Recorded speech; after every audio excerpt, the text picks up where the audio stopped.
안녕하십니까. 방금 소개받은 오명동입니다. 여기 앉아서 기다리려고 하니까 이렇게 평생 여러 자리에서 강의도 하고 이렇게 지내왔는데 기다리는 동안 얼마나 초조하고 긴장되는지 몰랐어요. 역시 새로운 분들을 만난다는 것은 늘 긴장되는 그런 아름다운 만남이다 이런 생각이 듭니다. 자, 오늘 여러분들하고 같이 다뤄볼 내용은 사회적 자본과 지방재정 이런 주제입니다. 사회적 자본이란 말은 이런저런 자리에서 많이들 들어보셨을 거예요.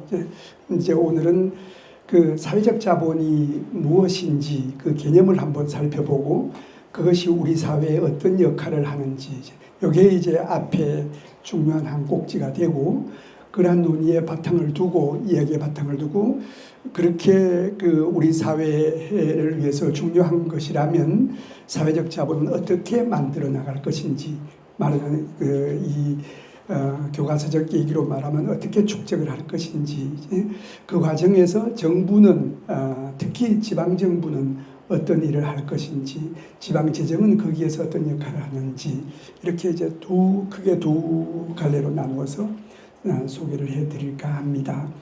새로운 내용이 아니고 늘 옆에서 이미 와닿아 있는 건데 사회적 자본이라는 개념의 틀 속에서 우리의 주변의 삶의 과정을 한번 살펴보는 이런 시간이라고 생각하시면 되겠습니다. 자, 우리가 살아나가는 우리 사회, 특히 우리 사회의 문제가 이게 워낙 복잡한 말하자면 어떻게 해서 왜 그런 문제들이 생겨났는지 모르지만은 그러나 우리들의 삶에 매우 깊숙이 여기저기에 영향을 주는 그런 어려운 문제들이 있습니다. 워낙 복잡하고 다양하게 얽혀 있어서 의제를 설정해내기도 어렵고 대안을 만들어내기도 어려운 그런 문제, 그러면서 우리의 삶 구석구석 깊이 영향을 주고 있는 그런 문제가 있습니다. 그런 문제를 흔히들 정책 난제라 이렇게 부르는데 대표적으로 저기 보면 출산율 그런 개념이 있어요.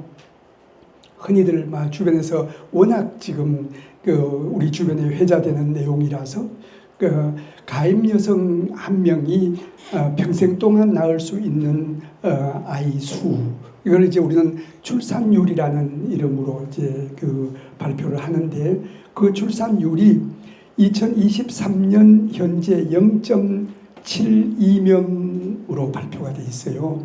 그런데 더욱더 이렇게 이 긴박한 문제는 그게 세계 최저 수준이라는 거예요.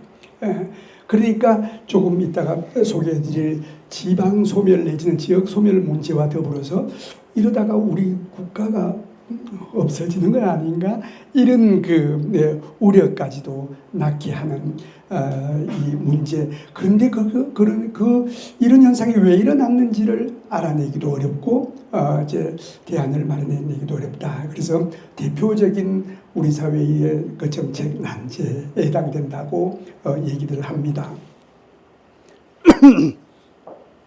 근데 또 하나는 자살률 그런 게 있는데 인구 10만 명당 자살하는 사람의 수 정확하게 그 숫자가 2022년에 우리나라가 25.2명이라고 합니다.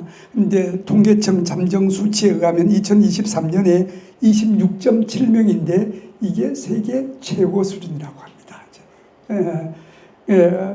그리고 거기서 더 나아가서 이제 지역 소멸이라는 게 있는데 지역 소멸 위험 지수 그러는 거는 65세 이상 사람 이 노령층의 인구 수 분의 그 분의 이제 가임 여성 수 20세에서 39세 여성의 수치 그 비율을 구해 가지고 지역 소멸 위험 지수라 그러는데 그게 0.5 이하이면은 소멸 위험 지역이다 이렇게 이 경험적 역사적 사실의 바탕을 두고 그렇게 분류를 해놨어요. 그런데 우리나라 전체 지방의 50.6%가 소멸 위험 지역이라는 거예요. 이게 갈수록 더 많아져 와서 지금 그런 상태에 놓여 있다고 합니다. 이런 문제들이 전부 다 이게 우리 생활 겉으로는 금방은 눈에 보이지는 않지만은 실질적으로 우리 생활 구석구석 들어와서 우리들의 삶을 지배하고 있는 아주 풀기 어려운 문제라 해서 대표적인 정책 난제로 얘기를 하는데, 정부 입장에서도 이런 상황을 인식을 하고 그냥 있었겠습니까? 이제 이 출산율 문제를 처음으로 공식적으로 인식하고 대처를 강구하기 시작한 게 2006년 노무현 대통령 시절인데, 그때부터 2023년까지 출산율을 높이기 위해서 쓴 돈이, 예산이 얼마냐 하면은 379.8조 원이라는 거예요. 380조여 원의 돈을 썼다는 거예요. 물론 어느 돈이 출산율하고 직접적으로 관계되는지 간접적으로 관계되는지 그거를 헤아려내기가, 이제 구분해내기가 어려워서 이제 정확한 이 수치라고 보기는 어려울 텐데, 어쨌든 공식 발표에 의하면 그러합니다. 그리고 이게 너무 심각하다 그래서 2020년부터는 GDP 대비 2%를 출산율 제고 대책을 강구하는 데 돈 쓰겠다 그랬어요. 요즘 우리나라 GDP가 어느 정도 되는지, GDP라는 것은 우리나라 안에서 이제 1년 동안에 새롭게 만들어낸 재화 또는 용역의 이 시장 가치를 우리는 GDP라고 하는데, 그 GDP가 대략 우리가 2,000조가 된다고 합니다. 2,000조. 이제 거기에 2%만 40조예요. 저출산 대책비로 예산을 40~50조를 2020년부터 쓰고 있다는 겁니다. 그런데도 불구하고 출산율은 지속적으로 낮아져서 세계 최저 수준에 다다르고 있다. 이런 말씀을 전해드리고요. 자살률 이런 부분, 이런 문제를 해소하기 위해서도 오늘 여기 경찰분들도 계시고 한데, 이 여러 부처들에서 다양한 대책을 강구하고 있고요. 지역 소멸 부분에서도 2020년에 우리 정부에서 이거 그냥 있다가는 참 큰일 나겠다. 그래갖고 지역 소멸 대응 기금이라는 걸 만들었어요. 그걸 만들어갖고 우리 지방지정공제에다 의뢰를 해가지고 1년에 1조씩 10년간 쓰기로 하고 지금 집행 중에 있습니다. 그런데도 불구하고 이 성과는, 눈에 보이는 성과는 제대로 나타나지 않고 있다. 이게 이제 우리 사회를 어렵게 하고 있는 아주 큰 문제입니다. 이런 그 사회적으로 큰 문제들에 직면해서 이 문제를 어떻게 풀어낼까 할 때, 이렇게 더불어 대칭적으로 등장하는 개념이 사회적 자본이라는 거예요. 정부가 아무리 이렇게 돈을 써도 뭔가 달라지는 모습이 눈에 보이지 않는다. 그래서 이제 진보 보수를 떠나서, 여야를 떠나서, 이제 정치가 관료를 떠나서 아주 대표적인 논자들이 주장하고 있는 내용이 있는데, 한번 보시면요. 이제 유종근이라는 분이 있어요. 전북지사를 하셨던 분인데, 경제학 박사시고, 이분이 이제 김대중 대통령 시기에 경제 고문을 했어요. 이분이 IMF 이후에 우리나라가 총체적 위기에 놓여 있다. 이제 이 위기를 극복하기 위해서는 사회적 자본을 회복시키고 축적해 나가는 것이 우리나라를 새롭게 세우는 길이다. 그래갖고 2001년에 신국가론이라는 책을 썼어요. 그 이후에 여러 가지 책을 쓰는데, 그 대부분의 내용이 우리 사회의 지난날 사회적 자본은 어떠했고 지금은 어떠하고 어떻게 하면 다시 복구를 시켜서 우리 사회의 이런 문제들로부터 벗어날 수 있을까, 이런 걸 다루고 있는 내용이 신국가론입니다. 그 이후에 노무현 대통령께서 2007년에 비전 2030이라는 것을 발표했는데요. 그 자리에서도 이게 사회적 자본, 이것이 오늘날 우리가 이거 문제를 풀어나가야 할 핵심입니다. 이런 취지의 강연을 하신 게 있습니다. 그 잠깐 한번 보시죠. 이런 식으로 노무현 대통령께서 당시 우리 사회의 이 위기적 상황을 진단하시고 사회 투자와 사회적 자본이 핵심적으로 우리가 이제 이 구축을 하고 강구해 나가야 할 대책이다, 이런 발표를 하신 적이 있습니다. 이렇게 이제 흔히 말하는 진보 성향을 가진 그 정부에서만 그런 주장을 했던 게 아닙니다. 보수의 아이콘이라고 불리는 박근혜 대통령께서 2015년에 이런 연설을 하신 적이 있습니다. 잠깐 보시죠. 이런 식으로 사회적 자본이 아주 기묘한 우리 사회 문제를 풀어내는 대안이다, 이런 발표를 하셨습니다. 이어서 우리 지방재정공제, 오늘 이 모임을 주관해 주신 지방재정공제회 이인재 이사장님께서 2021년 2년 3년간 지방재정과 사회적 자본이라는 포럼을 이제 연속적으로 개최를 했었어요. 그 중에 첫해 이 포럼에서 발표하고 토론한 내용을 모아가지고 지방재정과 사회적 자본이라는 책을 발간을 했는데, 그 제일 앞에 권두 논문에서 우리 이사장님께서 정책 난제, 우리 사회가 직면하고 있는 정책 난제를 사회적 자본으로 풀어나가자는 주장을 하신 바 있습니다. 말하자면 보수와 진보, 정치가 관료를 떠나서 우리 사회에 책임 있는 분들이 사회적 자본의 중요성을 이렇게 역설하고 있는 것을 볼 수 있습니다. 자, 이제 이런 얘기를 하는 자리에 그 다음 단계로 나오는 얘기가 이 사회적 자본을 축적하는 데 있어서 지방정부의 역할이 매우 중요하다. 아울러 지방정부가 이제 물적 기초를 스스로 독자적으로 갖추는 것이 중요하다. 즉 지방재정의 역할이 중요하다는 얘기가 더불어 회자되고 있습니다. 오늘 이 시간에 선생님들하고 같이 얘기하고자 하는 것은 바로 이러한 내용, 사회적 자본은 무엇이길래 이러한 엄청난 풀기 어려운 문제를 대처해 나가는 아주 중요한 기제라고 얘기들을 하고 있는지, 그 과정에서 정부, 지방정부, 지방재정은 어떤 역할이 필요한지, 이런 걸 살펴보는 시간으로 삼고자 합니다. 제가 말씀드리는 중에 궁금한 내용이 있으시면은 이렇게 메모를 해 두셨다가 끝나고 난 다음에 질문 답변 시간을 갖도록 하겠습니다. 자, 그러면 사회적 자본의 개념을 이제 이해를 해야 될 텐데, 사회적 자본이 자본이잖아요. 자본. 그 자본의, 사회적 자본의 개념을 이해하기 전에 우선 사회적이 붙지 않는 안사회적 자본, 즉 민간 자본, 자본이 무엇인가를 이해하는 것이 이제 먼저 선행되어야 할 얘기거리라고 생각됩니다.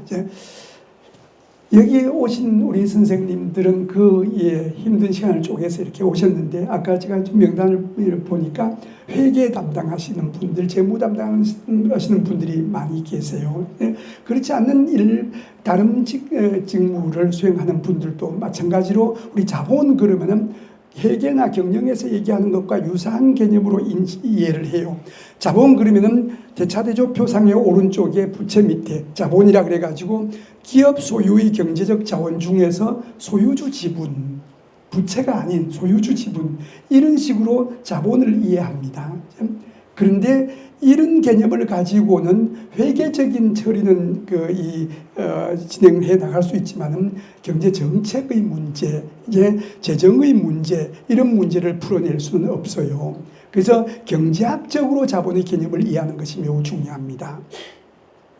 경제학에서는 말하자면 정책을 공부하는 사람들 입장에서는 자본이라고 하는 것은 인간이 만들어낸 물건으로서, 인간이 만들어낸 것으로서, 재화 또는 서비스, 인간이 만들어낸 것으로서 생산활동에 사용되는 것, 이걸 자본이라고 얘기합니다. 자, 대표적으로 우리가 이해하기 쉽게 로빈슨 크루소의 예를 이제 들어볼 텐데요. 로빈슨 크루소가 외딴 섬에 내동댕이 쳐서 이제 살아가야 되잖아요.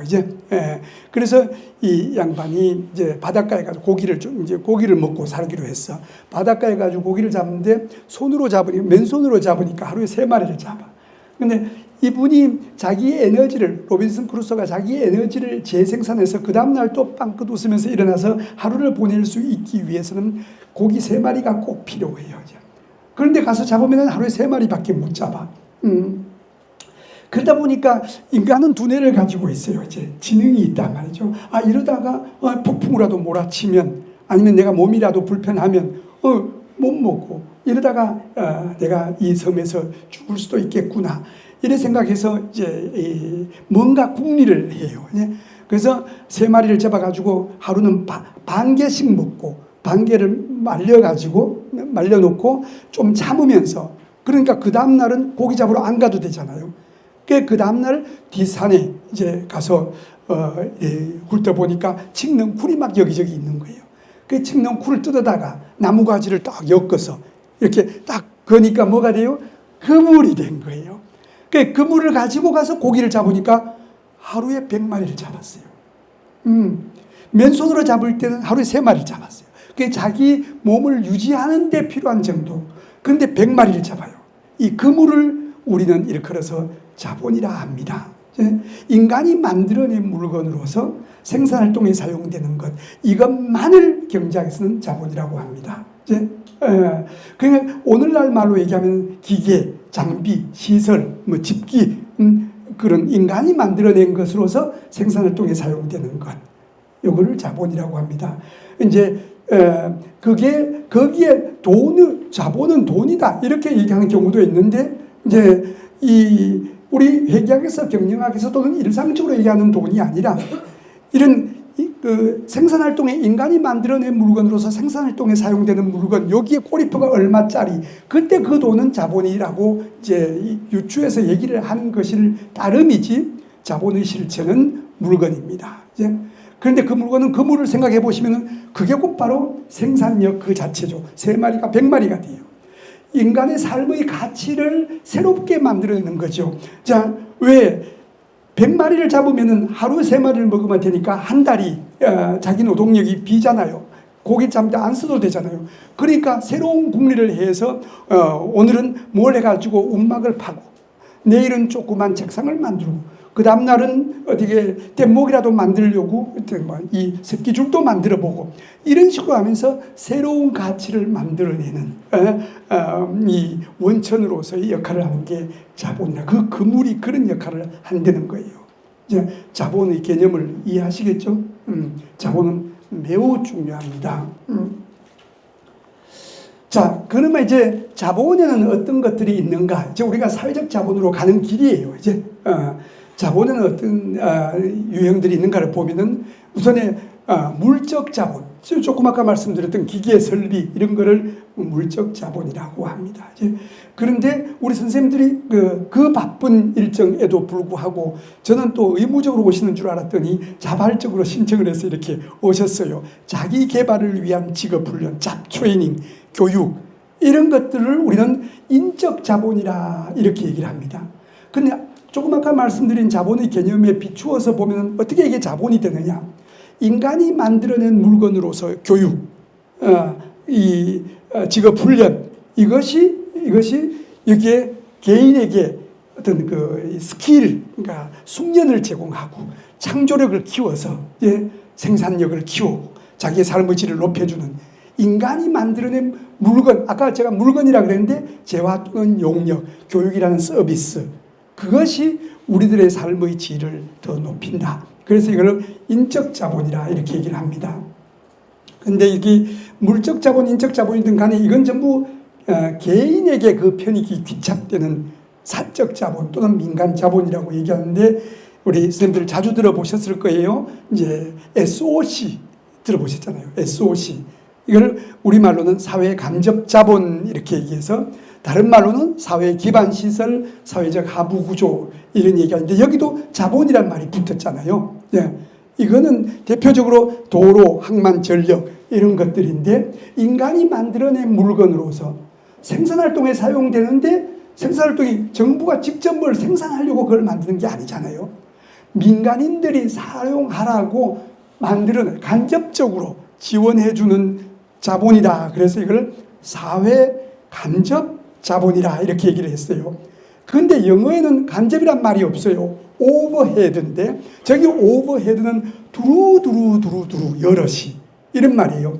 정부가 철근, 시멘트, 콘크리트를 사가지고 도로, 항만 이런 걸 만들었는데, 그 그 편익을 여러 기업이, 여러 사람들이 두루두루 가져간다. 편익이 귀착된다. 그래서 이걸 SOC라는데 이걸 우리나라에서 번역할 때 사회 간접 자본이라 이렇게 번역을 해놓은 거예요.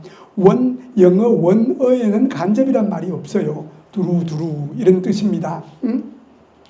그런데 사회 간접 자본이라 하더라도 지금 이 사회 간접 자본은 우리 오늘 주제인 사회 자본 또는 사회적 자본, 어떤 사람들은 사회 자본이라 그러기도 하고 일반적으로 사회적 자본이라 그러기도 하는데, 그거하고 지금 여기서 우리가 흔히 듣는 사회 간접 자본하고는 완전히 다른 얘기입니다.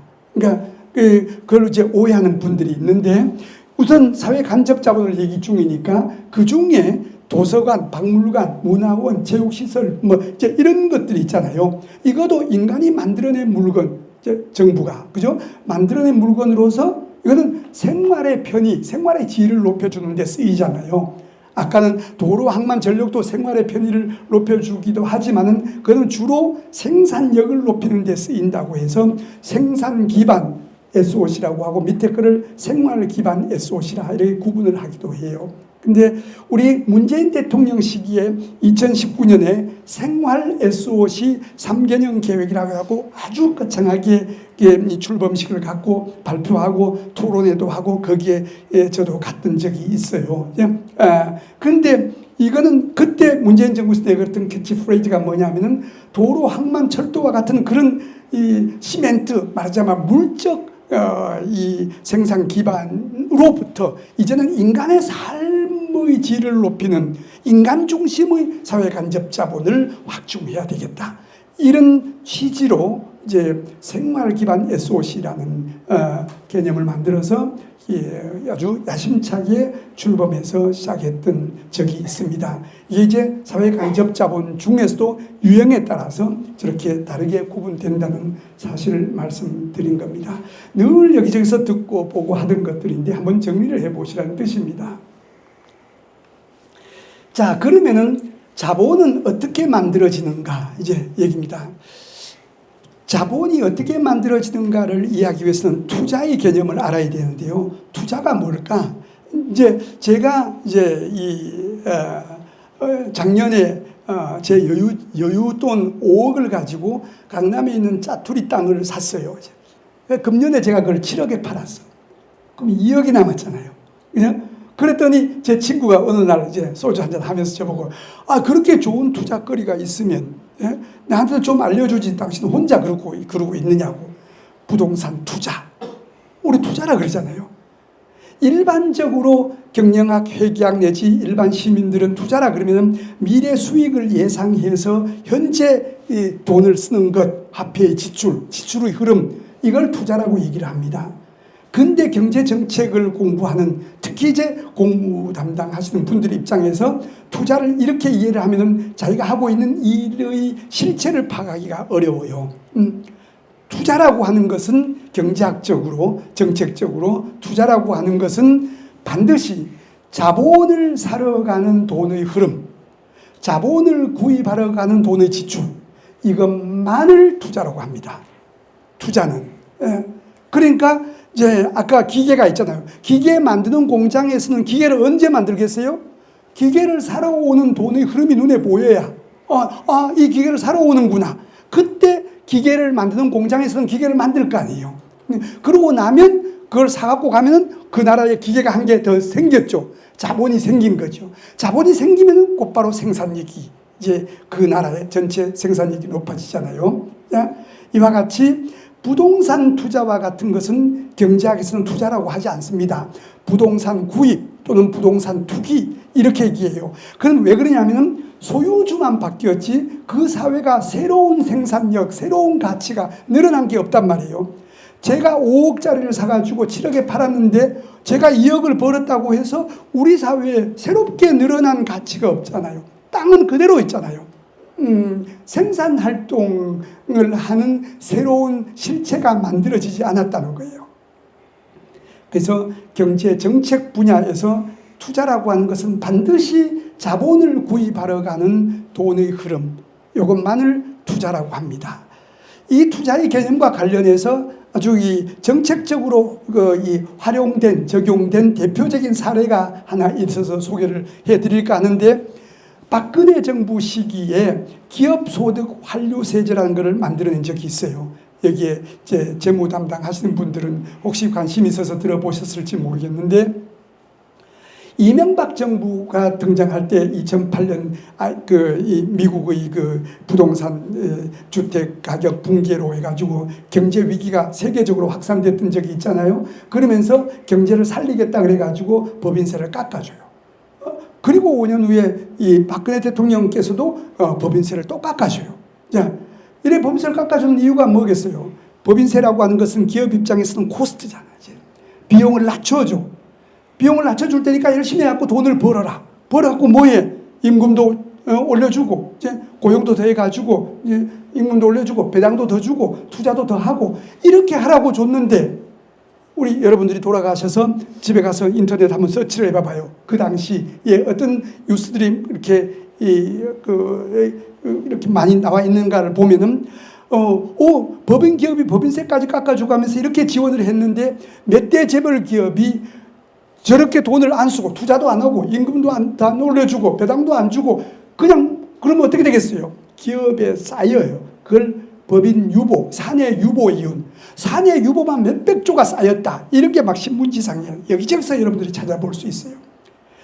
그 당시에 이제 박근혜 대통령 시에 기재부 장관을 했던 최경환 장관께서 이걸 기업이 돈을 벌어가지고 돈을 쓰라고 해놓은 건데 쌓아놓고 자기들이 기회만묘를 보고 있어. 나중에 쓰긴 쓰겠지만은 지금 당장 경제 위기라서 국민들은 근로자들은 임금도 안 올라가고, 그 다음에 이 주식 산 사람은 배당도 안 올라가고, 투자도 안 하고, 투자를 해야 또 고용도 늘고 할 텐데, 그래서 만들어낸 게 기업소득 환류세라는 거예요. 그래서 기업이 번 당기 소득 전체가 아니고 그 중에 80%를 이렇게 정해놓고, 저기 지금 투자를 하거나 임금을 증가시키거나 배당을 하거나 여기에 다 쓰면은 그냥 기존의 법인세 내는 거로 끝내는데, 안 쓰고 이렇게 갖고 있다. 안 쓴 금액의 10%를 법인세 더하기 추가로 기업소득 환류세라는 것을 내게 제도를 만든 거예요. 돈을 쓰라는 거죠. 고용도 늘리고 투자도 더 하고 임금도 늘리고 배당도 더 주고, 그래서 소득이 그 사회에 선순환되는 구조를 만들어라, 이렇게 했던 거예요. 그런데 그때 공교롭게 이게 2015년에 시작됐거든요. 공교롭게도 그때 현대차에서 한전 부지를 구입을 해요. 부동산 구입이잖아요. 그게 무려 15조 5,500억을 주고 산 거예요. 그런데 여기 기업소득 환류세제 보면은 저기 빼기 하는데 보면은 땅 구입 이게 없잖아요. 그래서 이 15조 5,500억 원에 대한 그 기업소득 환류세를 계산을 하니까 1조 원을 내야 되게 됐어요. 그런데 우리나라에 어떤 제도가 있었냐면은 부동산이라도 업무용 부동산을 구입하는 경우는 투자로 인정한다. 이제 이런 규정이 있었던 거예요. 그래서 업무용 부동산이면 투자에 빼가지고 지금 기업소득 환류세를 안 내도 될 판이라. 그래서 현대차하고 기재부 직원들하고 이제 얘기가 오간 끝에 금액이 얼마로 정리가 됐냐 하면은 처음에 이 8조 원을 업무용 부지로 인정을 해줬어요. 그러니까 기업소득 환류세를 8천억을 이제 깎이게 된 거예요. 1조 원을 내야 되는 데서. 이게 그걸 투자로 인정해줬다는 거죠. 그런데 그 이후에 또 다시 이제 논의들을 주고 받았어요. 그러니까 예를 들면 이런 거예요. 기숙사 지을 곳이고 여기도 상가 지을 곳인데 이것도 업무용 아니냐, 이런 식으로 해서 이제 추가적인 논의 끝에 최종적으로 151억만 이제 기업소득 환류세를 내게끔 되었다는 거예요. 1조가. 그런데 그것도 다 냈는지 아닌지는 그 이후에는 공식적으로 발표된 자료가 없어요. 여기까지 나와 있는데 지금 얼마를 냈느냐를 말씀드리는 게 아니라 투자라, 부동산 구입이 투자가 되느냐 아니냐를 놓고 이제 이렇게 세금 제도에 직접적으로 영향을 준다. 경제 정책적인 면에서는 부동산을 구입하는 것은 그 당시는 그 투자가 아니다. 단순하게 주인만 바뀐 것이다. 이제 이런 그러니까 투자를 해가지고는 자본이 안 생긴다는 거죠. 이런 투자를 해가지고는. 그러니까 여기서 말하는 자본은, 투자는 반드시 그 투자, 즉 돈을 썼을 때 그 사회에 기계, 집기, 시설, 설비 이런 자본이 생기는 것만을 투자라고 한다. 이렇게 보죠. 이제 정리를 해보면요. 자, 투자를 하면 자본이 생겨. 자본이 생기면 금물, 생산력이 높아져. 교육, 삶의 질이 높아져. 이제, 이런 식인 거예요. 정부는 또, 이 정부 투자를 하면은, 도로, 항만, 시설, 이게 뭐예요? 전력, 이런 사회 간접 자본이 생겨요. 이거는 사회 투자라 안 그러고 정부 투자, 공공 투자, 공적 투자라고 얘기해요. 이제. 그러니까 나중에 우리 사회적 자본은 사회 투자, 사회적 투자하고 연결되는 개념이고, 여기는 그냥 사회 간접 자본을 만들어내기 위한 정부가 돈을 쓰는 것은 그냥 공공 투자, 정부 투자 이렇게 얘기합니다. 그렇게 되면은 오버헤드, 여러 기업이 두루두루, 여러 주민들이 두루두루 생산력이 높아지고 편익을 높일 수 있는 그런 역할을 한다. 그럼 투자를 누가 하느냐? 주체는, 그러니까 민간 투자는 개별 기업 또는 개인, 교육을 받는 개인, 여러분들이 스스로 자기 의사결정을 통해서 이런 잡 트레이닝 코스에 오시게 된 거, 개인이 의사결정을 한다는 거예요. 그 다음에 사회 간접 자본은 정부가 투자를 수행한다. 이렇게 보시면 되겠습니다. 자, 이제 우리 오늘의 메인 주제, 사회적 자본이라는 개념으로 이제 넘어갑니다. 자, 한숨 돌리시고, 사회적 자본. 자본은 자본인데 사회적 자본이라는 거예요. 아까 앞에는 민간 자본 또는 사회 간접 자본 그런 거였는데, 이거는 사회적 자본이에요.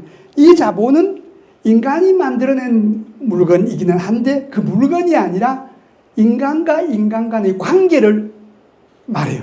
사회적 자본은 인간과 인간 간의 관계, 집단과 집단 간의 관계, 조직과 조직 간의 관계, 그거를 사회적 자본이라 그래요. 그 관계가 만들어지게 되면은, 말하자면 네트워크, 모임, 연결망, 이런 게 만들어지게 되면은 서로 믿고 논의하면서 자기가 몰랐던 것도 알고, 불안함도 해소되고, 공감 능력도 생기고, 상부상조의 힘이 생기면서 협동 능력이 높아지면서 그 사회가 생산력을 더 높일 수 있거나 국민들이, 사는 사람들이 더불어 안정감을 느낄 수 있는 힘의 원천, 그걸 사회적 자본이라 얘기를 합니다. 사회적 자본은 자본이에요. 인간이, 앞에 우리 정의에 비추어 보면 인간이 만들어낸 거예요. 관계도 인간이 만들어내는 거잖아요. 구성원들이, 우리 이런 걸 모여가지고 우리 의논해가면서 할까? 동호회 모임도 생기고, 동창회 모임도 생기고, 우리 옛날에 개 모임, 우리 조상들이 개 모임도 있고, 이런 게 사회적 자본이라는 거예요. 자, 그럼 얼마나 중요하냐? 사회적 자본이 없이 낱낱개로 흩어져서 생활할 때 느끼는 외로움, 소외감, 그럴 때 그런 외로움으로부터, 소외감으로부터, 버려진 느낌으로부터 다시 나도 같이 더불어 지내고 있구나, 이제 이런 그러면서 공감 능력을 키우고 상호 부조력을 키워가지고 협동 능력을 키워서 이제 스스로 삶의 질도 높이고 이제 생존 가능성도 높이는 이런 자본을 사회적 자본이라고 합니다. 우리 이인재 이사장님께서 이 부분을 정리한 내용이 있어요. 한번 들어보시죠. 사회적 자본이 뭔지 이제 감이 좀 오시죠? 자, 그러면 이 사회적 자본은 어떤 역할을 하는가, 왜 중요한가? 이제 각각 낱개로 흩어져서 이제 이 시장 경제 체제 하에서는 전부 다 자기 이익을 추구하니까 각각 흩어져서 이제 이렇게 뭐라고 할까요? 개체화, 파편화돼 가지고 생활을 하게 되는데, 그렇지 않고 모여서 이제 으쌰으쌰하면서 그게 뭐지? 이런 게 있다던데 이러면서 정보를 교환하고, 그러면서 거래 비용이 줄어들게 되고 전체적으로 생산력이 높아진다. 이제 이런 측면이 하나 있고, 또 한 측면은 이렇게 각각 흩어져서 이렇게 이 낱개로 살다가 서로 모여서 이제 그런 게 왜 문제가 되지? 그건 문제가 되지 않잖아. 이러면서 서로 모여갖고 의논하면서 이렇게 소속감, 연대감을 느끼면서 이제 생활하다 보면 소외감이 줄어들고 통합 능력이 높아지고 안정감이 높아지고 삶의 질이 높아지고 관계가 끊어졌던 게 다시 이렇게 회복이 되니까 사회가 지속성이 높아지고 이제 이런 역할을 한다는 거예요. 근데 이제 첫 번째는 거래 비용이 줄어들어 가지고 생산력이 높아진다. 이 부분은 그러니까 그쪽을 강조하는 사람들도 있기는 한데 그거는 오늘날 시장 경제가 끊임없이 비용을 낮추는 역할을 스스로 하고 있기 때문에 사회적 자본이라는 별도의 메커니즘이 없어도 그 역할을 한다는 거예요. 그러고 보면 사회적 자본이 고유한 기능은 두 번째, 사람들이 흩어져서 살면서 느끼는 어떤 그 버려진 감, 이거를 모여서 소속감을 느끼고 동료의식을 느끼고 안정감을 찾고 이제 사회를 회복해 나가자. 이게 사회적 자본의 본래의 필요성 취지라고 보시면 되겠습니다. 자, 그러면 이런 사회적 자본의 개념이 왜 등장하게 됐는가 이제 이건데 아까 우리 이사장님 얘기하셨던 그 로버트 퍼트남 하버드대학 교수가 보니까 이탈리아의 북부지구하고 남부지구를 보니까 북부지구는 사회적 자본이 더 튼실하더라. 남부지방 그러지 못하더라. 그러다 보니까 애들의 삶의 질은 높고 애들은 낮더라. 이걸 이게 밝혀냈다 그랬잖아요. 근데 여기 같은 얘기입니다. 자, 같은 수준의 물적, 인적 자본을 갖고 있는데도 불구하고 어떤 나라는 생산력이 높기도 하고 어떤 나라는 생산력이 낮기도 한다. 자본이 있으면 생산력이 높아진다는 얘기까지는 이해를 했는데 자본 수준이 같아서 생산력 수준이 예를 들어 같다고 합시다. 같은데도 우선에 자본은 같은데도 불구하고 생산력 수준의 차이가 난다. 그 밑에는 생산력 수준이 높은데도 삶의 질이 다르다. 왜 그럴까? 그 설명이 안 되는 미싱 포인트고 설명이 안 되는 그 부분을 어떻게 설명해낼 수 있을까? 그거를 해명하려는 연구자, 관료들의 노력에 의해서 찾아내진 것이 사회적 자본이라는 개념입니다. 두 번째 초점을 맞춰보면 우리나라를 한번 봐보세요. 자, 생산력 수준이 우리가 얼마나 높으냐 하면은 전 세계가 200개가 넘는 나라가 있는데 우리가 그 중에서 10대 대국이라는 거예요. 총량 기준으로 10대 대국. 그런데 아까 보셨잖아요. 그 땅에 살고 있는 사람들은 결혼도 안 하려고 그러고 애도 안 놀려고 그러고 죽고 싶고 이제 지방은 텅텅 비어가고 대기업은 대기업대로 중소기업은 중소기업대로 자본가는 자본가대로 노동자는 노동자대로 모든 계층의 사람들이 불만이라 양은 많은데 왜 그럴까? 그 빠진 부분을 설명하려는 과정에서 등장한 것이 사회적 자본이다. 전통적인 경제학이나 정치학 교과서에서 다룰 수 없었던 부분을 이제 찾아내기 시작한 게 사회적 자본이라는 개념입니다. 자, 이걸 역사적으로 이해를 하면은 좀 더 이렇게 이야기가 쉬울 수 있는데요. 역사라고 하는 것은 우리가 살고 있는 이 자본주의 사회, 즉 시장 사회, 이제 시장 경제 체제, 이거는 오래되지도 않았어요. 한 200~300년 정도밖에 안 돼요. 그전에는 그게 주를 이루고 있지 않았다는 뜻이에요. 자, 처음에 이제 절대 왕권 하에서 모든 소유권을 국가 권력이 가지고 있다가 이 시민들이 이제 혁명을 일으켜 갖고 이제 우리 스스로 내가 가지고 있는 자질과 능력에 따라서 사고 팔고를 하겠다. 이렇게 만들어진 게 시장 사회예요. 자본주의 사회. 그럴 때만 해도 그 이전 사회에 비해서는 인간의 삶의 질이 많이 고양됐죠. 이렇게 만들어진 시장 경제 질서라고 하는 것은 끊임없이 비용을 낮추고 이윤을 높이고 이윤에만 몰두하는 이윤 극대화만 쫓는 그런 질서란 말이죠. 그런 질서 속에서는 비용을 낮추려고 하다 보니까 어떻게 해요? 자꾸 기계화. 그래서 초기에는 그 기계를 부수면은 당시 노동자들의 상태가 좋아지지 않을까. 그래서 기계 파괴 운동, 러다이트 무브먼트라는 게 나타나기도 했어요. 그런데 1차 산업, 2차 산업혁명, 3차 산업혁명까지는 새로운 기술이 만들어지면서 기존의 일자리는 없어졌지만 새로운 일자리가 만들어지곤 했어요. 그런데 오늘날 와가지고는 어떻게 되냐면 로봇이라는 것이 등장해가지고 과거에 십수만 명이 만들어내던 물건 로봇 한 대가 인간은 그냥 조작만 하면 돼. 거기다가 더더구나 이제 인공지능이라는 것이 만들어졌잖아요. 그 인공지능이 딱 장착이 된 로봇가 있으면은 더더구나 이제 우리가 필요한 게 이렇게 생각만 해도 전달이 돼가지고 만들어줘. 이런 사회가 오게 된 거예요. 그러다 보니까 생산은 이루어지는데, 새로운 부가가치가 만들어지는데 사람이 필요 없어. 노동이 필요 없어. 전통적으로 일자리를 만드는 것은 기업이다 이렇게 얘기했잖아요. 그것도 이제는 그 말도 아주 절대적인 금언처럼 생각되었지만은 그것이 이제는 적용되지 않는 사회로 아주 빠르게 우리가 나아가고 있다는 거예요. 그러니까 생산은 이루어지는데 노동이 필요 없어. 자본은 있는데 노동이 없어져. 자본과 노동의 관계가 끊어져. 그 다음에 생산은 있는데 소비가 없어져. 왜? 생산은 이루어지는데 노동자가 없으니까 구매력이, 소득이 없어지니까 소비를 못해. 생산과 소비가 무너져. 로봇, 특히나 AI와 같은 거대한 장비를 갖춘 그런 기업은 주로 대기업이야, 이제. 그런 대기업과 그런 능력을 갖추지 못한 중소기업과의 관계가 끊어져요, 이제.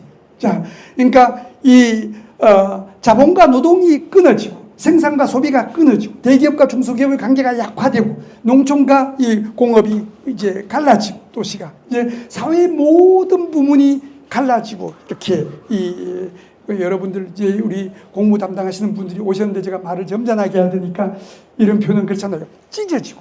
그러니까 말하자면 파편화, 세그멘티드, 프래그멘티드 되는 그런 사회로 오게 된다는 거예요. 그러다 보니까 사람들은 살아야 될 거 아니에요. 우리가 살아남자. 어떻게 우리끼리 모여가지고 시장이라는 거대한 그 흐름에 저항을 하면서 우리는 좀 같이 이렇게 당신이 갖고 있던 거, 내가 갖고 있던 거 좀 바꿔가면서 이렇게 기본적인 삶을 유지할 수 있는 생존 내지는 발전의 기틀을 마련해 볼 수 있지 않을까? 이런 어떤 역사적인 자본주의 변화 과정 속에서 사회적 자본이라는 개념이 등장하게 되었다. 이렇게 이해를 하시면은 이해가 한결 쉬워질 거예요. 앞에서 나왔던 그 푸트남 교수가 이제 하버드 대학에서 평생 사회적 자본을 공부하다 정년을 하고 지금 나이가 80대 후반에 들어와 있어요. 아직도 살아 계시는데 이제 이 푸트남 교수가 1995년에 볼링 얼론이라는 책을 쓴 게 있어요. 볼링은 어떻게 쳐요? 친구들끼리, 가족들끼리 가지고 막 치면서 박수 치고, 그러면서 커피 한잔 하면서, 뭐 요즘 왜 그래? 걱정이 많는가? 그러면서 나 이런 게 고민이고, 당신은 어떻고, 이러면서 서로 삶을 교환하면서 서로가 자신감을 얻고 삶을 개선시키는 그런 역할을 하는 것이 볼링 특혜던데, 이제, 이 푸트남 교수가 보니까 볼링을 혼자 치고 와가지고 혼자 박수 치고 돌아가더라는 거예요. 우리나라에서 흔히 말하는 혼밥 현상, 혼자 가서 밥을 먹고, 혼자 외롭게 하늘 쳐다보고 간다는 거예요. 이제 미국이 사회적 자본이 이렇게 약화되고 있구나. 말하자면 관계가 이렇게 취약해지고 있구나. 큰일이다. 미국의 사회적 자본을 복구할 필요가 있다. 이런 주장을 한 게 볼링 얼론, 우리나라에서 번역돼 있어요. 번역책 제목은 나홀로 볼링 그런 거예요. 근데 이렇게 평생째 이 분야를 공부하던 분이 마지막 저작이 2020년에 업스윙이라는 책을 썼어요. 업스윙 이렇게 올라간다는 거죠. 업스윙.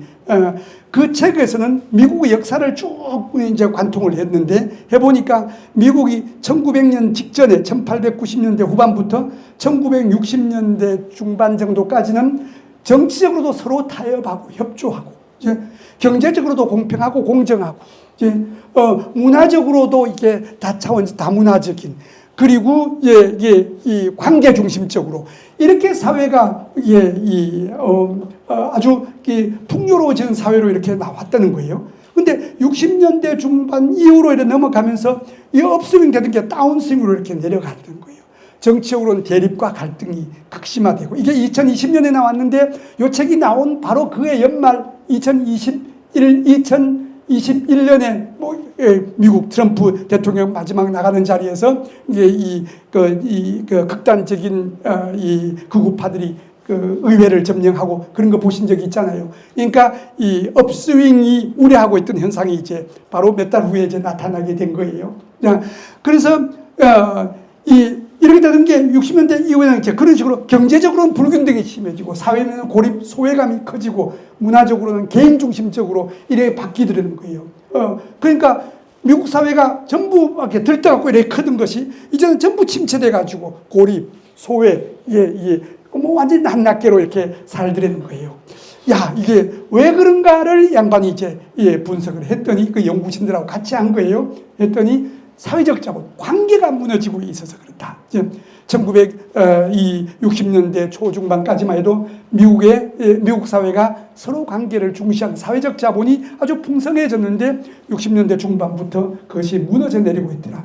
그게 곧바로 우리 흔히 얘기하는 신자유주의를 가지고 시장 근본주의적 질서가 이게 미국, 영국, 일본, 한국은 곧 이어서 이렇게 질서가 나가던 그런 시기하고 이제 맞닿아 있어요.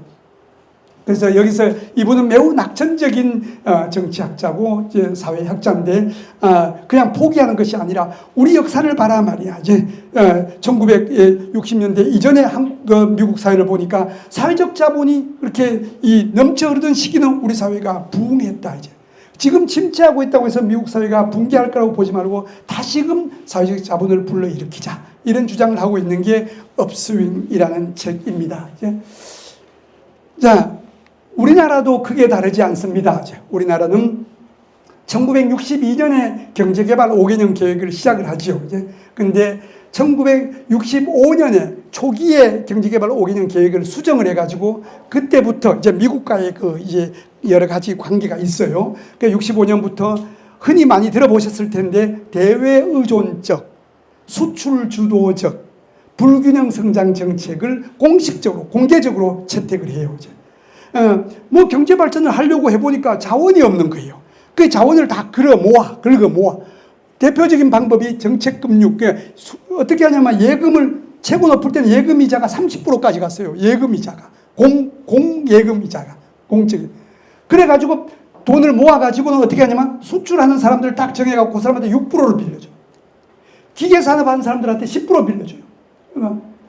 보세요. 그냥 앉아갖고 돈을 벌잖아요.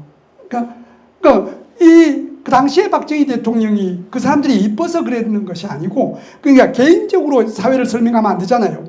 그렇게 해서 특정 개인, 특정 기업, 특정 산업, 특정 지역을 집중적으로 지원해줘요.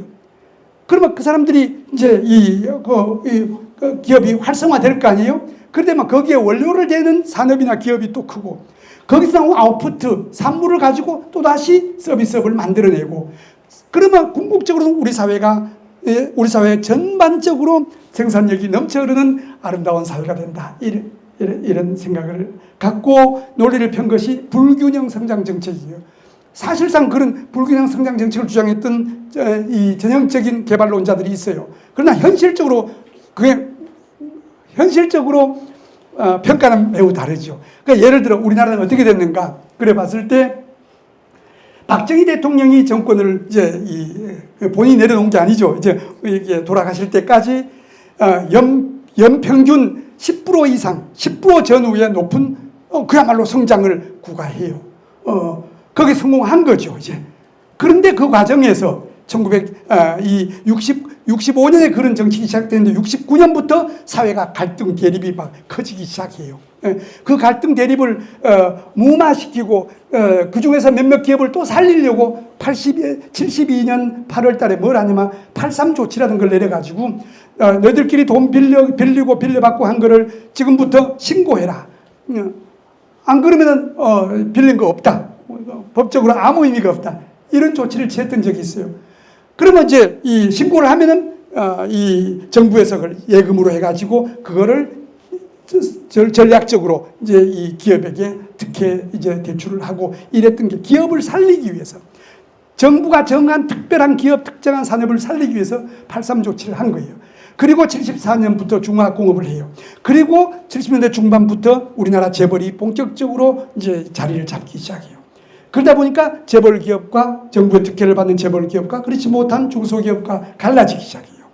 그러한 기업을 키우기 위해서 농촌과 저미가 정책 이렇게 쓰죠. 그래서 저임 정책 이러면서 노동자와 자본가가 분리되기 시작해요. 도시와 농촌이 분리되기 시작해요. 사회가 갈라지기 시작해요.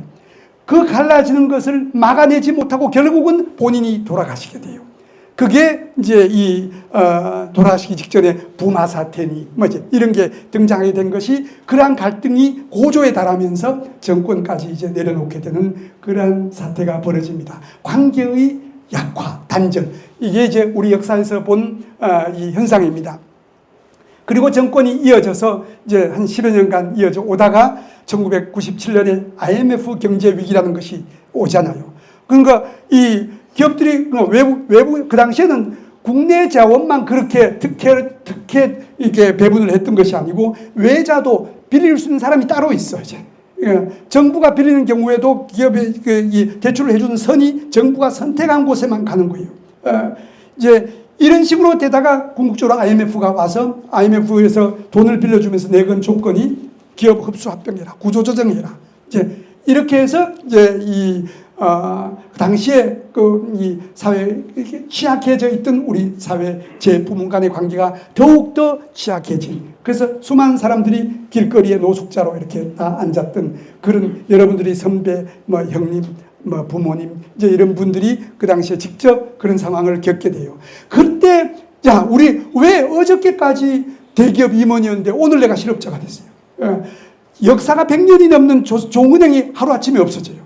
그 당시 최고 순의 이게 수재들이 간다고 했던 개발리스 은행, 여의도에 있던 개발은행, 이런 것들이 하루아침에 없어져요.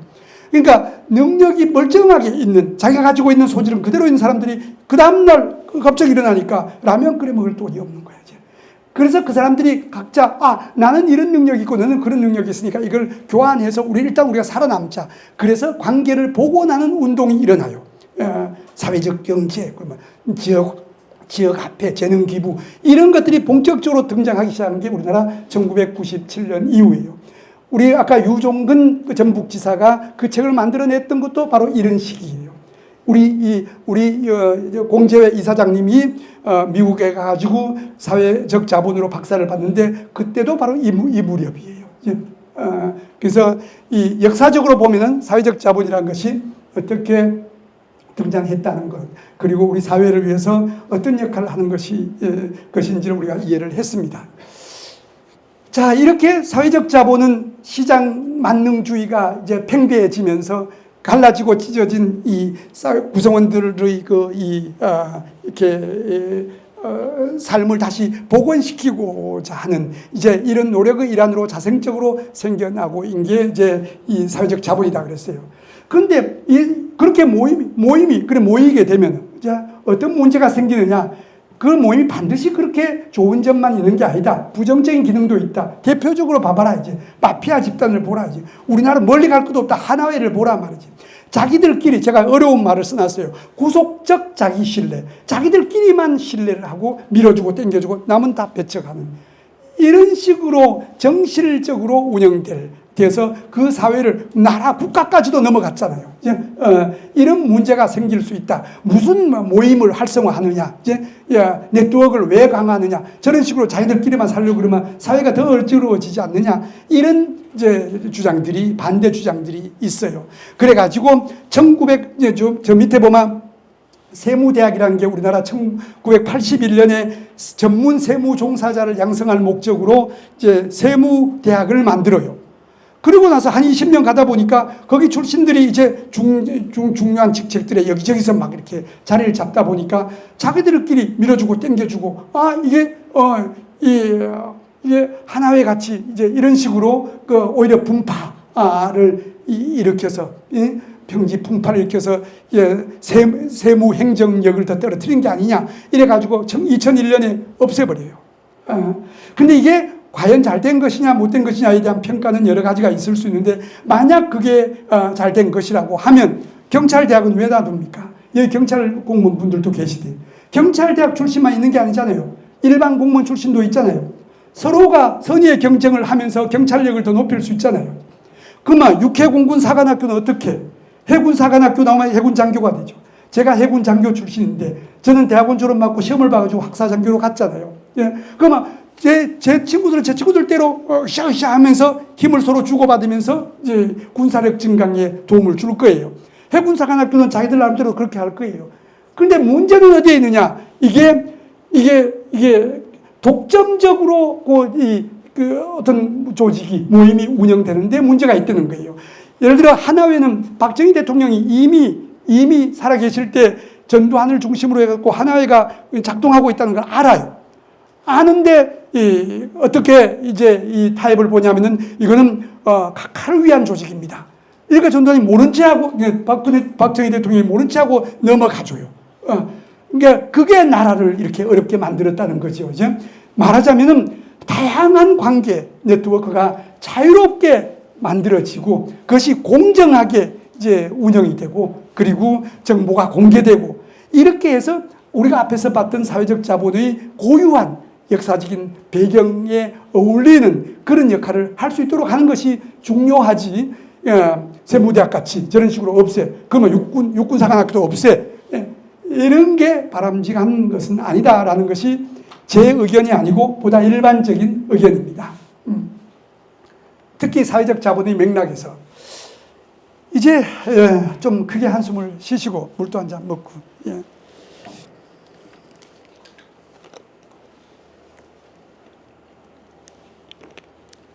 여기까지가 이제 큰 줄기의 내용인데요. 바로 사회적 자본 얘기로 들어가서 얘기를 하다 보니까 좀 무거웠어요. 이제.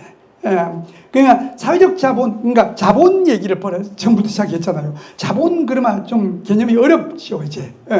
그 좀 딱딱해. 그럼 경제에 그러면 자본이 활동하는 바탕이 경제잖아요. 근데 그 경제에 그러면 우리는 다 같이 경제 활동을 하니까 좀 이제 좀 더 넓은 개념으로서 경제 개념을 이해하고 거기에서 자본은 어떤 역할을 하는가 보면서 사회적 자본에 대한 역할로 이제 다시 한번 유추해서 들어가 보려 그래요. 경제가 뭐지? 이렇게 경제가 뭐지? 경제학 교수도 가지고 경제가 뭐지? 그러면 갑자기 대답을 못하는 경우가 있어요. 이제 흔히 이 경제는 누가 보느냐에 따라서 다르게 정의돼요. 문제는. 근데 가장 일반적이고 보편적인 경제 개념은 우리 인간의 의식주 생활, 물질적 생활에 필요한 재화 또는 용역, 의식주 생활에 필요한 거, 그거를 만들고 교환하고 분배하고 소비하는 게 경제다. 말하자면 살림살이, 우리들이 물질적 살림살이가 경제다. 이렇게 이게 가장 보편적인 개념이에요. 그런데 우리 선생님들이 공무원 시험 공부하면서 경제원론도 보고 하셨잖아요. 경제원론 시간에 그렇게 안 적혀 있어. 뭐라고 돼 있어요? 합리적인 선택행위, 거래행위, 수요자, 공급자 이런 얘기만 나오죠. 그러니까 경제는 엄격하게 나눠보면 시장경제, 가정경제, 시장경제, 사회적 경제, 공공경제. 경제는 크게 그런 몇 가지 분류가 있어요. 자, 가정경제의 원리는 뭐예요? 그냥 아이가 이쁘면은 잘 키우려고 안 주기도 하고 또 밀어주기도 하고. 가정경제죠. 시장경제는 뭐예요? 시장에서 정해진 가격에 따라서 행해지는 경제활동을 이제 이 시장경제라 그래요. 그 시장경제를 하는 것은 이게 수요자와 공급자죠. 이제 사회적 경제는 뭐예요? 모임에서, 네트워크, 관계 속에서 그 관계에 있는 구성원들이 정해놓은 공동체 규범에 따라 행해지는 경제활동, 생산, 교환, 분배, 소비를 하는데 우리는 이윤을 추구하는 게 아니다. 우리는 해가지고 이것을 어떻게 이제 나눌 것인지 자기들이 정해놓은 원칙, 우리 조선시대 향약 그런 게 있어요. 향규, 향초원에 자기들이 따르는 규칙을 정해놓고 했던 게 있어요. 그게 사회적 경제다. 이제 그걸 행하는 주체는 사회적 기업이에요. 예를 들어 여러 가지 이름이 있어요. 협동자, 마을기업, 자활기업 이제 등등이 있습니다. 자, 공공경제는 정부가 행하는 거예요.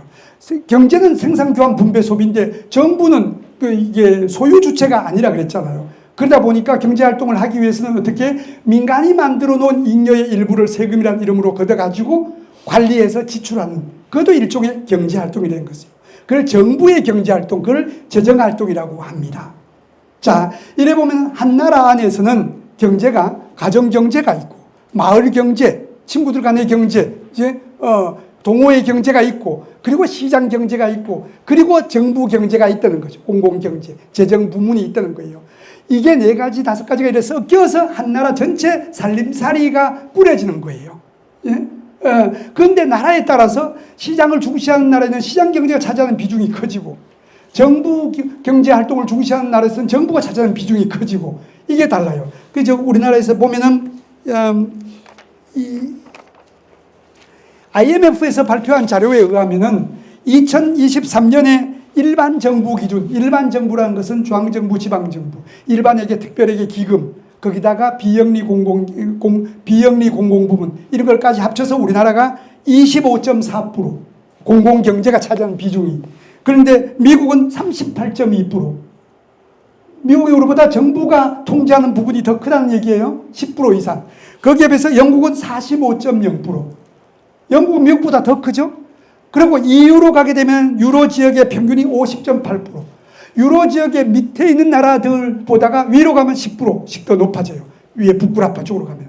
이런 식으로 한 나라는 전체 경제활동, 가정경제가 차지하는 비중, 시장경제가 차지하는 비중, 사회적 말경제가 차지하는 비중, 그리고 공공경제가 차지하는 비중이 서로 다른 조합으로 나라가 이루어져 있다. 그런데 경제학 책에서 뭐만 가르쳐요? 시장경제만 경제학이라고 해가지고 가르치고 있다는 거예요. 그것만 해가지고 나와서 공무원이 되고 나서 보니까 설명이 안 되는 게 너무 많다는 거죠.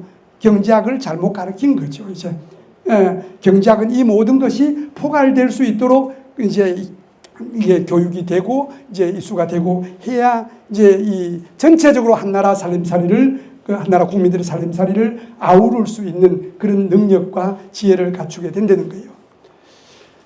자, 이제 경제활동의 기능, 이제 자본하고 연결 한번 시켜봐봐요. 다시. 시장 경제는 시장에서 정해진, 즉, 수요와 공급에 따라서 정해진 가격에 따라서 경제 문제가 해결돼요.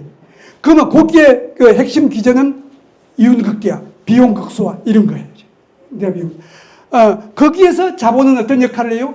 거기에서 그러한 이윤극대화, 비용극소화를 거기에 크게 기여하는 게 자본이다. 사회 간접 자본도 거기에 기여한다. 이렇게 보시면 되겠습니다. 그런데 이번에 다음에 사회적 경제는 특정 집단이 자기들이 정해놓은 규범에 따라서 이제 이 생산교환 분배 소비를 한단 말이죠. 여기는 그 자기들의 규범이 어떠냐 하는 것은 우리 공동체가 뭘 필요로 하는가에 따라서 달라진다는 거예요. 자, 그래서 거기 기제는 이음보다는 사람을, 나보다는 우리를, 소유보다는 나눔을, 요게 핵심 기제라는 거예요. 그게 제대로 원활하게 돌아가지고 그 사회 구성원들이 스스로 살아남고 생존하고 발전해 나갈 수 있기 위해서는 관계가 활성화되어야 되잖아요. 그래서 사회적 경제는 사회적 자본이 구축되지 않는 곳에서는 이루어질 수 있는 것이 아니라는 거예요.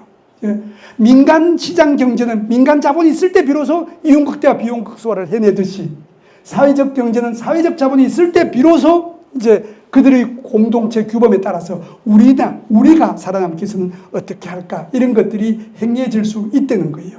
자, 이제 구분이 되실 겁니다. 공공경제가 정부가 하는 일은 시장이 잘 못하는 부분, 시장 열심히 너희들끼리 하라 그래 놨더니 공해를 팍팍팍 일으키고 그럴 때는 어떻게 공해세 가지고 이제 나간다는 거죠. 말하자면은 시장 실패를 보완하고 시장이 제대로 못하는, 시장이 능력이 안 돼서 제대로 못할 때 도로도 만들어주고, 이제 이런 기능을 정부가 하고, 그리고 가정경제나 사회적 경제, 모임 활동을 하려고 그러는데, 이 시장이 자꾸 방해를 놓을 때, 그럴 때 정부가 그거를 지켜주는 역할, 이런 것들이 공공경제의 기능이라는 거예요. 자, 거기에 핵심 원리는 재정민주주의의 바탕을 둔 예산 원리예요. 재정민주주의라고 하는 것은 재정에 관한 의사결정, 즉 예산의 편성, 심의, 의결 과정에 그 사회 주민들의 뜻이 반영될 수 있도록 예산이 편성, 심의, 의결, 집행이 되도록 하자는 게 이게 공공경제의 핵심 기제예요. 그런데 멋모르는 사람들이 정부가 너무 비효율적으로 일을 하고 있다. 비효율적이라는 것은 돈을 작게 쓰고 많은 성과를 낸다는 건데 그거는 기업이 하는 일이다. 그렇게 효율을 따진다 그러면은 독거노인들한테 돈을 주고 난 다음에 세금 내. 이게 효율이라는 개념이란 말이에요. 그게 아니라 이 재정민주주의 그 사회 구성원들이 원하는 원리에 따라 가지고 이제 이 재정이 운영되도록 할 때 공공경제가 제대로 기능할 수 있다. 자본과의 관계에서 보면은 민간이 제대로 못하는 것을 이제 이 민간이 자본 축적을 하려고 그러는데 제대로 못하고 있을 때 세금을 깎아줘. 이제 조세 감면 조치, 조세 특별 이제 감면 이런 걸 해준다는 거예요. 그리고 사회간접자본, 도로가 없어갖고 민간 기업이 열심히 물건을 만들어 놨는데 옮겨가지를 못해. 이제 이럴 때 민간의 생산력을 높여주는 역할도 정부가 지원해. 그리고 사회적 자본 축적을 지원해. 구성원들이 모여가지고 뭔가 의논해가면서 스스로 자기 능력도 개발하려고 그렇게 하고 싶은데 모일 데가 없어. 그럴 때 정부가 동사무소 주민자치센터를 빌려줘. 예를 들어 이제.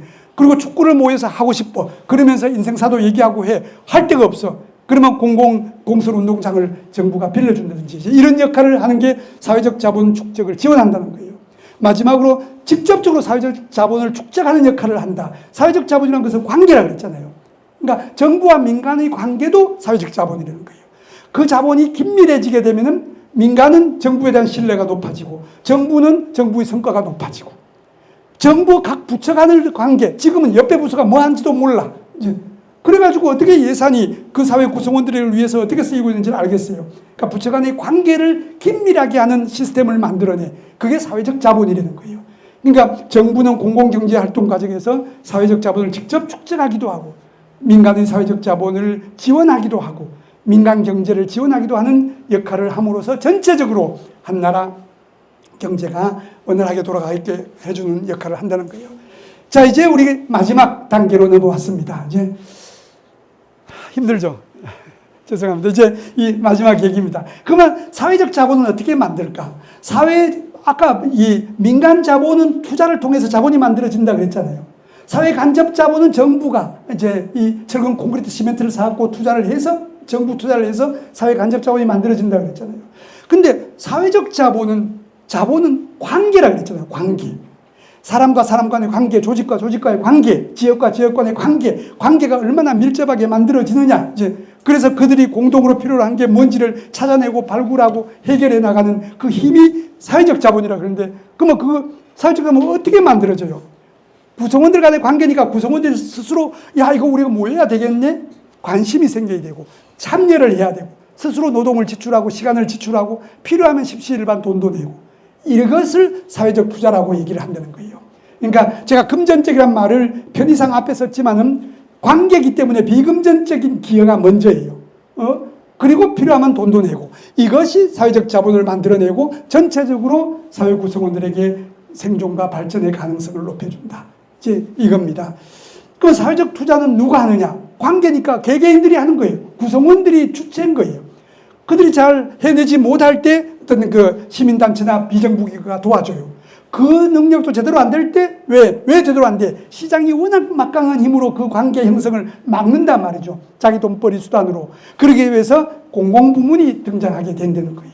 그러니까 사회적 투자의 주체는 아까 앞에서 민간 투자는 민간이, 사회 간접 자본은 정부가. 그런데 사회적 투자는 다양한 주체들에 의해서 사회적 자본, 즉 관계를 맺고 활성화시키는 것이 사회적 투자의 주체들의 역할이라고 보시면 되겠습니다. 그러면 이 사회적 투자는 어떻게 만들어지는가를 보면은 우선 사회적 자본이라는 것이 관계라 그랬잖아요. 관계니까 스스로 자발적으로 구성원들 또는 집단들이 자발적인 노력에 의해서 이제 만들어진다는 거예요. 그런데 문제는 보시면은 이게 아까 앞에서도 쭉 말씀 과정에 이제 전달이 됐겠지만은 시장 메커니즘이라는 것이 끊임없이 이윤극대화 비용극소화를 하다 보니까 그 원리가 우리들의 생활 구석구석까지 이제 스며들다 보니까 주민들이 살아남아야 되기 때문에 그 엄혹한 시장 질서 속에서 살아남아야 되니까 모여가지고 야, 나는 이게 필요한데 이런 걸 모여갖고 의논할 여유가 없어. 마음적인 시간적인 여유가 없어요. 자, 그러니까 점점 더 힘들어져, 시장 사회에서는. 그래서 이제 정부라는 것이 필요하다는 거예요. 정부는 한편으로는 시장이 얼마만큼 하고 시장은 골목에는 들어오지 마라. 주민들이 모여가지고 축구를 하려고 할 때 너희들이 멋있게 축구장 만들어가지고 그들은 그런 기회를 뺏지 마라. 이제 말하자면은 이 모임을 통해서 주민들이 스스로 해결하고자 하는 부분에 대해서 정부가 지켜주고 지원해주는 역할을 이제 하고, 그러니까 정부가 역할을 할 때 비로소 사회적 이 자본의 축적이 이렇게 자리를 잡을 수 있다. 이제 이런 개념입니다. 왜냐하면은 시장 기능의 이 힘이 워낙 세기 때문에. 자, 이제 이렇게 정부가 중요하다고 그랬어요. 정부가 중요한데 그 관계라는 것은 말이죠. 관계는 일반적으로 관계는 어떤 특정 지역을 바탕으로 해서 관계가 형성되잖아요. 사람들 간의 관계, 이런 게. 요즘은 이제 스마트폰 시대라서 좀 더 다른 차원에서의 관계 형성이 가능해진 시대로 오기는 했지만, 그러나 어디까지나 바탕은 그 사람들이 살고 있는 동네를 기반으로 해가지고 이루어져요. 그러다 보니까 그 사람들이 어떤 모임을 좋아하는지 공동 문제가 뭔지를 저 구중궁궐 깊은 청와대 용산에서 알 수가 없다는 거죠. 그래서 그 지역을 관할하는 지방정부가 이 일을 가장 잘 지원해 줄 수 있다. 그러니까 재정도 곧바로 그 지방정부가 지방재정 활동을 통해서 해낼 수 있지, 중앙정부가 일방적으로 보조금을 주면서 이런 일을 해라 저런 일을 해라 이래 가지고는 그 문제를 제대로 지원해 내기가 어렵다, 이런 얘기예요. 이 정부가 이제 중요하고 지방정부가 중요한데 하는 역할을 이제 조금 한 5분이면 끝납니다. 이제 보면 이 정부는 우선에 이 사회적 자본이라는 것은 관계라 그랬기 때문에 이게 정부가 도와주는 것은 스스로 모이고자 하고 뭘 하고자 하는 것을 알아냈을 때 그걸 도와주는 역할을 한다는 거예요. 간접적으로 지원하는 역할. 이제 아까 얘기했던 이 배드민턴장을 쓰게 한다든가 주민자치 공간을 빌려준다든가 이제 이런 형태. 그리고 성공적인 그 네트워크 활동의 사례들을 이제 축적을 해가지고 우리 지역 주민들이 활용할 수 있게 해준다든지, 두 번째는 주민들이 살기에 바빠, 시장 경제 질서 하에서. 그래서 이런 거에 나서지를 못해. 그럴 때 이제 공무 담당자로서 여러분들이 우리 지역은 우리는 산촌 지역이고 우리는 농촌 지역이고 어촌 지역이고 우리는 중소도시고 이제 대도시 우리 마을이고, 그러니까 우리 지역에는 우리 주민들이 뭘 주로 이제 문제로 삼고 그걸 같이 의논하고 하고 싶어 하는가를 공무 담당자로서 그 전체를 아우르는 입장에서 프로그램을 공동적으로 활용할 수 있는 프로그램을 만들어서 이렇게 제시해서 이런 게 있으니까 한번 활용해 보시죠. 이제 이렇게 선도하고 유도하는 역할을 수행할 수 있다. 돈의 측면에서는 돈이 들어가는 부분이 있고 돈이 안 들어가는, 아까 말씀드렸던 공간의 제공이라든가 정보의 제공이라든가 이런 역할이 있는가 하면은 재정적인 측면에서는 그런 활동을 보조금을 준다든지, 이제 아니면은 우대 조치를 한다든지 주민 참여 예산 제도를 좀 확대를 시킨다든지 이런 식으로 해서 이제 사회적 간접 자본의 사회적 자본의 축적을 도와주는 역할을 할 수 있다는 거예요. 우리나라의 광명시, 순천시, 세종시 이런 다른 지방도 있어요. 거기서 우리나라의 그 시군세로 주민세라는 게 있는데 그 주민세를 돌려주면서 여러분들이 모여가지고 하고 싶은 일을 서로 의논해가면서 해보세요. 그러면서 공동체 활성화를 위해서 이렇게 하는 사례들이 있습니다. 그것도 사회적 자본 축적과 무관하지 않는 의미 있는 활동의 하나라고 볼 수 있겠습니다. 이제 지금까지 말씀드렸던 사회적 자본이 왜 중요하고 이제 이 주민들을 주도로 노력을 해야 되고 등등을 얘기를 했는데 정부가 지원해 준 역할이 필요하다 그랬어요. 우리는 공무원 분들이잖아요. 정부가 하는 역할을 한번 살펴보도록, 이미 시행하고 있는 많은 사례들이 있는데 대표적인 걸 몇 개 갖고 왔습니다. 자, 우선 인천 남동구에 재능 기부, 전문가들이 재능을 서로 기부를 해. 그때 이 인천시에서 남동구에서 재정적인 지원을 해주는 그런 사례입니다. 한번 보시죠. 내용이 많이 있습니다만 시간 관계상 이 정도로 이제 줄이고요. 마지막으로 이제 우리는 많은 그 부분이 이제 아파트 거주를 하고자 주거 형태가, 이거 예를 보면 1980년에 아파트 비중이 총 주택 중에 4.9%였다는 거예요. 근데 2022년에 64%라는 거예요. 2023년에는 64.6%까지 또 올라갔어요. 그러다 보니까 이 관계, 마을 지원, 공동체, 만남 지원, 이것도 아파트를 중심으로 이제 하는 사업들이 이제 생기고 있어요. 대표적으로 전라남도 얘기를 들어보도록 하겠습니다. 이 정도로 이제 소개를 해드리고요. 이제 마무리를 하겠습니다.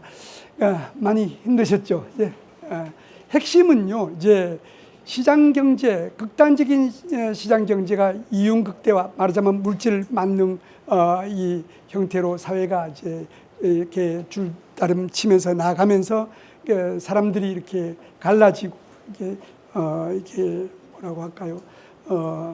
소외감을 느끼고 내동댕이 쳐져 있는 이런 상태에서 이제 생존해 나가자. 이제 그러니까 전체 경제 활동을 그렇게 하자는 게 아니고 생존과 발전의 기초를 마련하자. 이게 사회적 자본입니다. 그러다 보니까 관계니까 자발적으로 이제 일단 관심을 갖고 노력을 투입을 하는 것이 전제가 되고 있고요.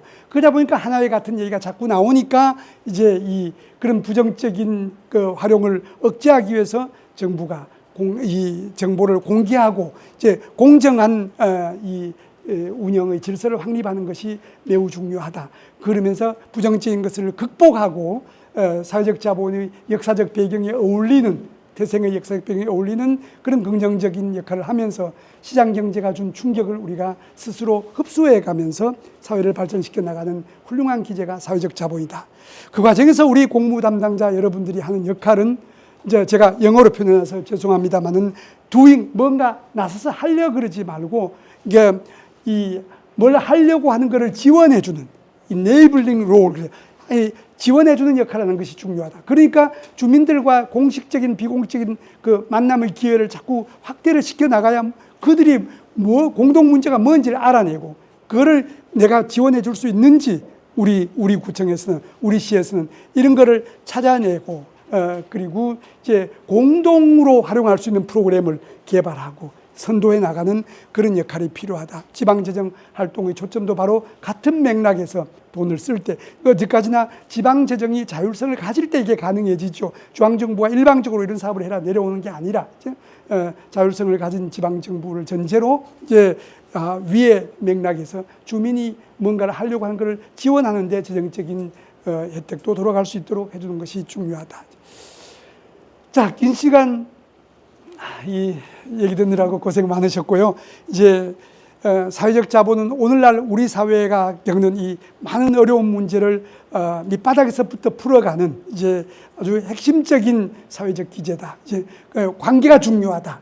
모여서 으쌰으쌰 할 때 서로 몰랐던 것도 알고 서로 신뢰도 생기고 협력 정신도 생기고 해서 이제 우리 스스로가 생존하고 발전해 나갈 수 있는 기틀을 마련해 줄 수 있다. 이렇게 볼 때 공무 담당자이신 여러분들께서는 여러분들이 맡는 이 업무 영역 내에서 조금이라도 더 이제 주민들이 관계를 활성화하는데 내가 할 수 있는 역할이 뭔가 이런 걸 생각해 보실 수 있는 기회가 되셨기를 기대하면서 오늘 강연을 일단 마무리 짓고 제 개인 이메일을 알려드릴 테니까 혹시 궁금한 게 있으면 보내주시면 제가 성실히 답변을 드리도록 하겠습니다. 제가 우명동입니다. 이름이. 그래서 MDWOO 그리고 이 꼴뱅이 네이버.com 네이버 주소입니다.